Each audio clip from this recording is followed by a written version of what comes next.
everyone, thank you so much for stopping by my channel and hanging out with me for another video. So in today's video, I am going to be going over some things that I get asked so often on YouTube, in the comment sections, in DMs, in emails to me, and even over on Instagram.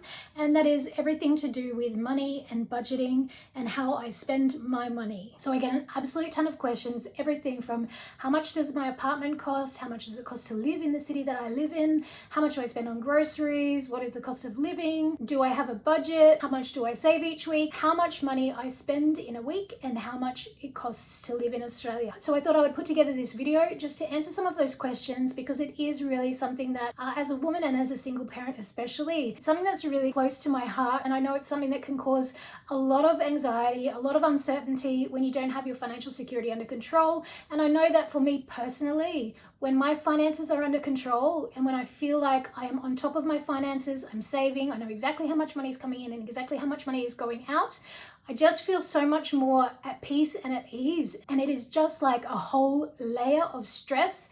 It just lifts up from you. If there is one bit of advice that I can possibly give you, it is to really set some time aside to really go through your finances. And I mean, set some real time aside, scrutinize absolutely everything that you're spending.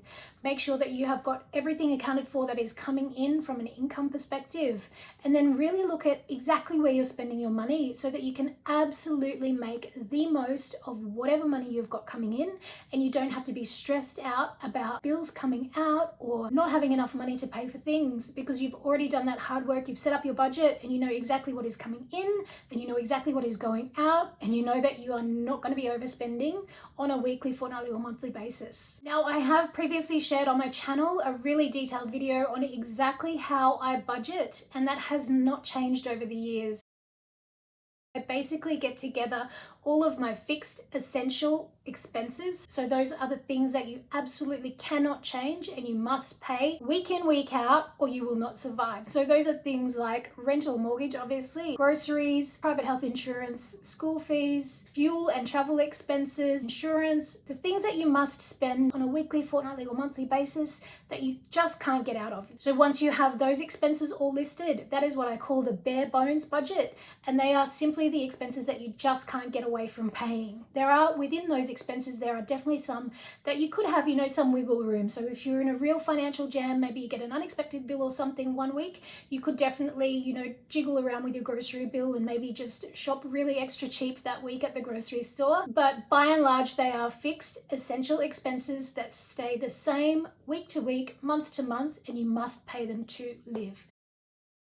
On top of that, you then add your variable expenses. So that is any discretionary spending, and that is anything like clothes, makeup, getting tanned, takeaways, restaurants, entertainment, eating out, travel, holidays, gym memberships, subscriptions to Netflix, Hulu, Disney Plus, Stan, all those types of things that are not essential for you to have to live, but you do still spend money on them. So once you have your fixed essential expenses, you add to that your discretionary or non-essential expenses, and that becomes kind of the target budget that you've got to work with.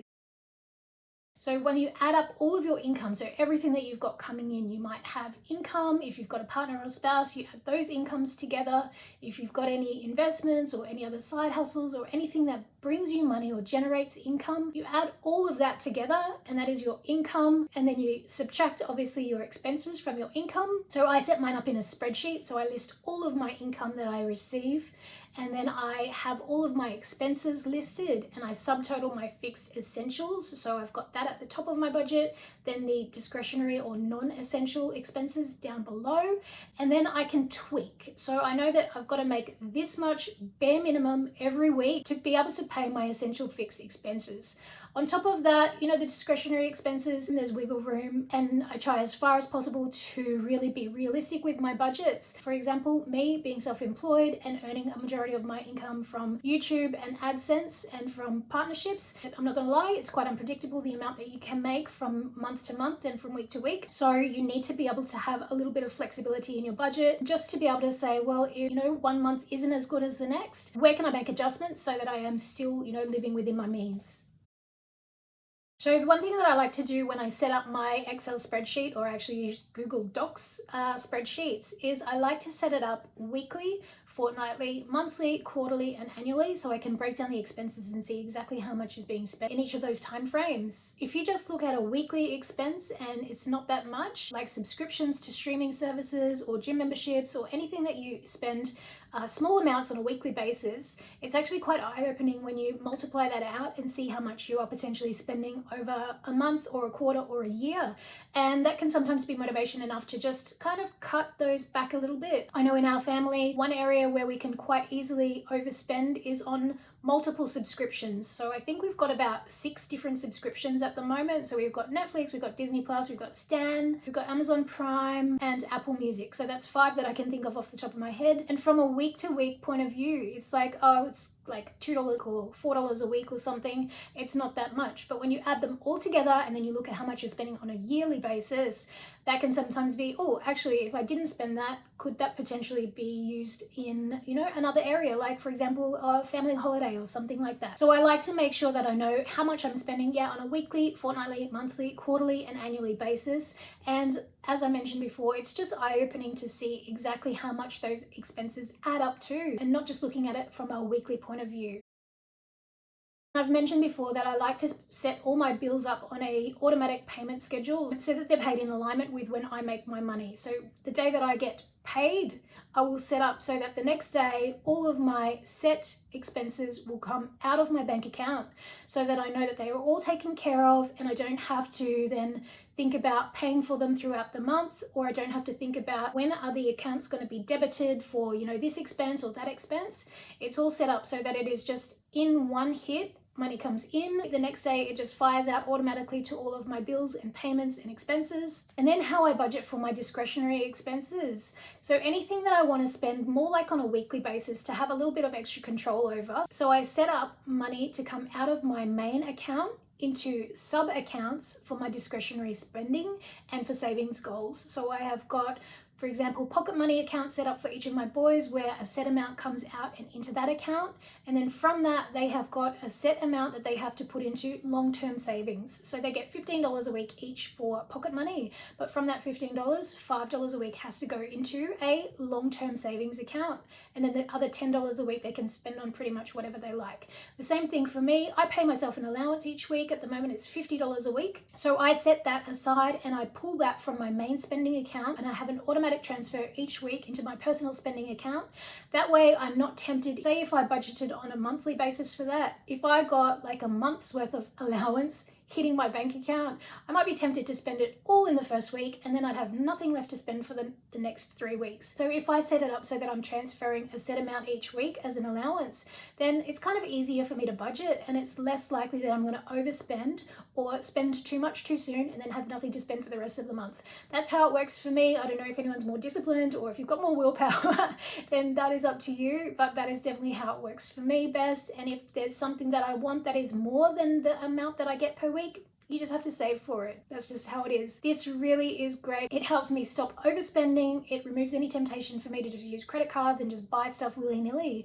I do use credit cards, but I do use them responsibly, and I don't spend anything outside of what I have got budgeted or allowed for. And I know some of the really big financial advisors in Australia, they actually advise against having any credit card debt whatsoever. For me, that just personally doesn't work. I like having credit cards. I use them all the time. I literally put all my expenses on credit cards.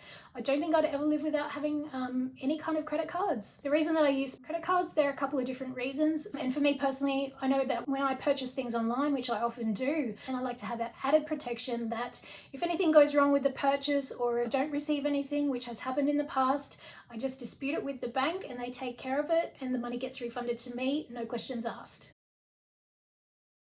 So now let's have a look at exactly what I spend on a weekly basis, and I'll insert like maybe a little infographic here so it's not quite such a boring video just looking at me the whole time. So like I said, I have my entire budget just on Google Docs, and it's just a pretty basic formula, just adding everything up on a weekly and then multiplying it out to a fortnightly, monthly, quarterly, and annual basis. So I'll go through these weekly as weekly expenses, but in the infographic I'll try and show you how I expand that out into weekly, fortnightly, monthly, quarterly, and annually. And remember that these are all in Australian dollars, so it's going to probably sound more expensive because the Australian dollar is less value than the US dollars.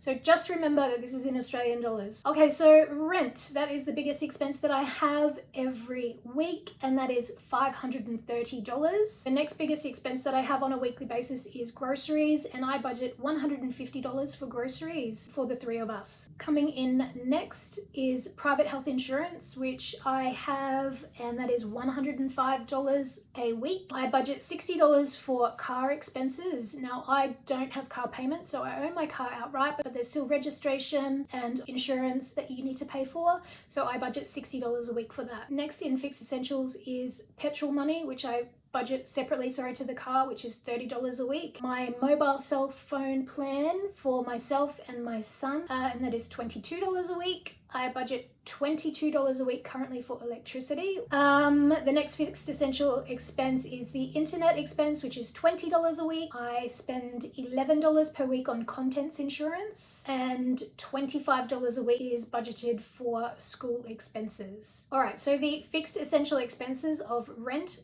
groceries, health insurance, car, petrol, mobile phones, electricity, internet, contents insurance, healthcare and school comes to a weekly total of $975.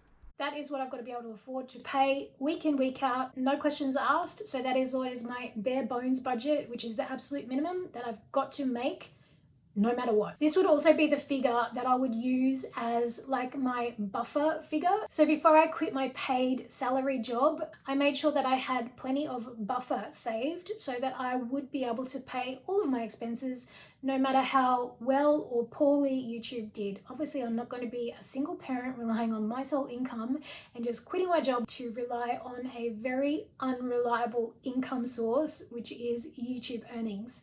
So I made sure that I had plenty of buffer saved, and I saved to make sure that I had 6 months worth of my fixed expenses saved up so that no matter what happened, I always had that safety net to be able to make payments for, a basic standard of living no matter what.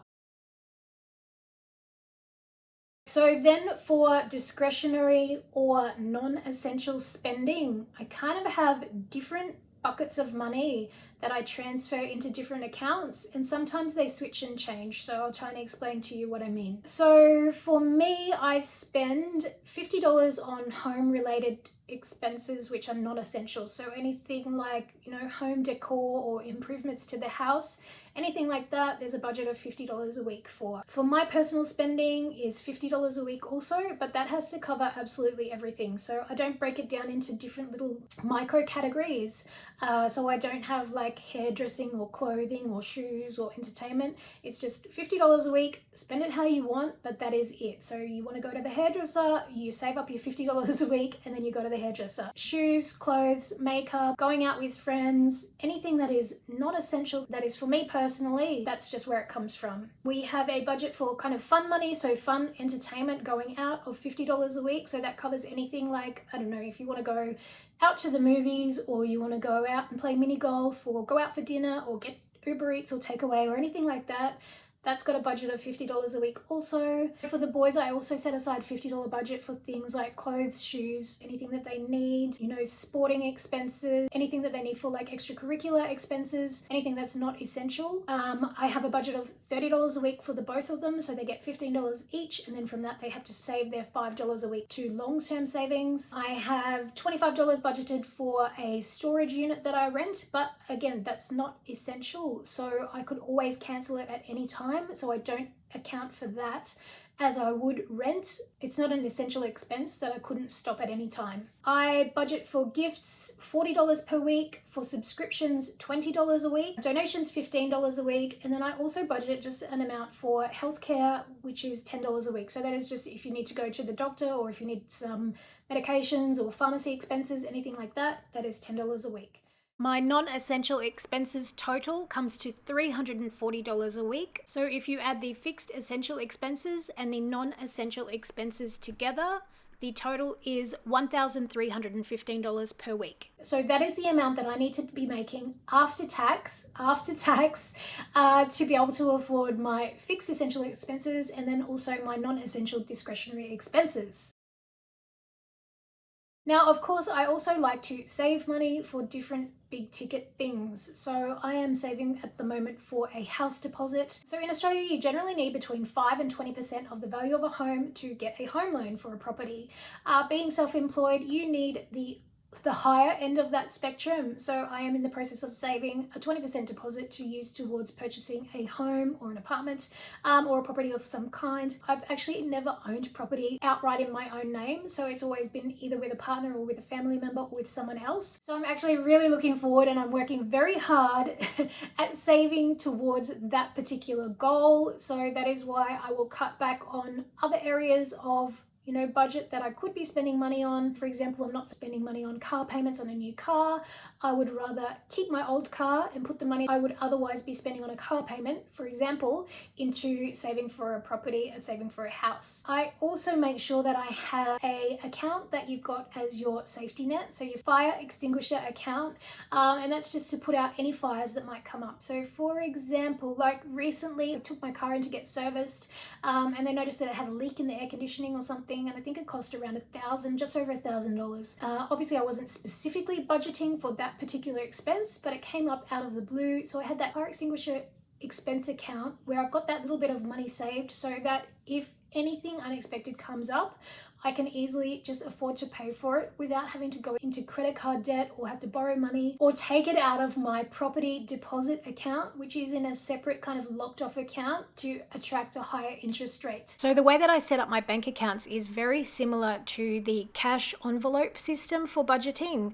I have multiple accounts set up for each of my discretionary spending sub amounts. Now my bank account is St. George, and they have the opportunity to set up multiple sub accounts underneath your main transaction accounts. They also have really great savings accounts. There are no monthly fees payable on these accounts, which is why I can achieve this setup with my bank account. But this is how I do it, and this is really what works for me. It's almost exactly replicating that cash envelope system whereby you take your main income. And for me, I have a business income account, which I get all of my business earnings from. From there, I pay tax and superannuation and any business related expenses and equipment from that account. I then pay kind of like draw a salary, which I pay into my personal income account.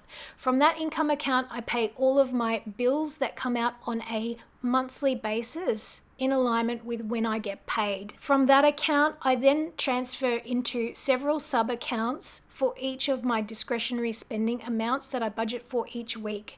I prefer to have these separated out into sub accounts because I don't just want to have one main pool of money where it's all jumbled up. So I'm not exactly sure how much I've got allowed for my home budget. I prefer to transfer out the amount that I've got budgeted each week into those sub accounts, and then when I want to buy something for the house, for example, I go to Kmart or I go to Target, I can quickly check on my phone how much is in that account, and then I purchase it. I usually just buy it on a credit card, and then I will transfer at that time from that particular sub account so that I'm always managing exactly how much I've got budgeted and allowed and left for that particular spending category. It kind of sounds complicated, but it's actually pretty straightforward, and it's all automatic. So from my business income, that account spits out to all of my business expenses and payments, and then it pays into my personal income account. From there, it pays all my bills automatically, and then it automatically transfers the weekly amount into each sub spending account.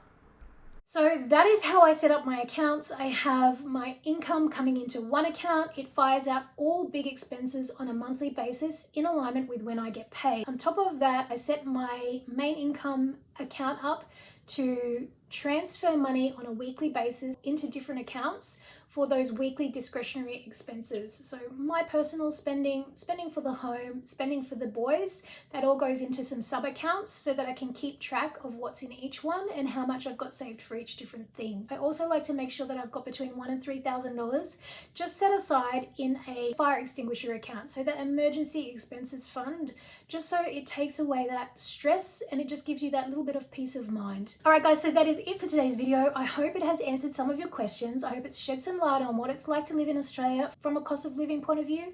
Now, I know the cost of living changes dramatically from state to state, city to city. I know it is much, much more expensive to live in Sydney, for example. I've lived there for 7 years. I know exactly how expensive it can be. If you do have any more questions, be sure to leave them in the comments below and I will do my best to answer them all. But otherwise, I would definitely recommend checking out that other video that I have posted a couple of years ago now.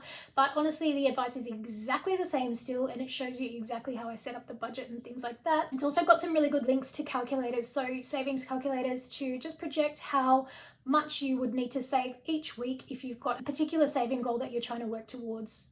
So I know I use this with my kids a lot, and I'm really trying to get into their head the value of starting to save from a young age. So that is something that I really wish that I had started many years ago. I don't really feel like I took 100% control of my finances until after I was divorced and separated and a single parent, living on my own and 100% responsible for all of my expenses. That was really a wake-up call, and I just knew that I had to get that under control, get that sorted, because I know that finances and financial security is an area where it can give me a lot of anxiety and a lot of stress, and just having that under control, I just know that it just gives me such peace of mind to know that I've got that area of my life under control. Thanks for watching. If you did enjoy it, make sure you give it a big thumbs up. It really does help me a ton. It's great feedback for me. It lets me know that you like this type of content, and that is why I will keep on making it. If you are not already subscribed, be sure to do so before you go, or hang out and watch another few videos. I've got some great ones that I'll leave linked in the playlist below. Have a great week, and as always, I will see you in the next video. Bye, everyone. Don't answer the phone, spending the days on my own, then repeats this for weeks to come. I don't care what I miss, 'cause my life is dismissed.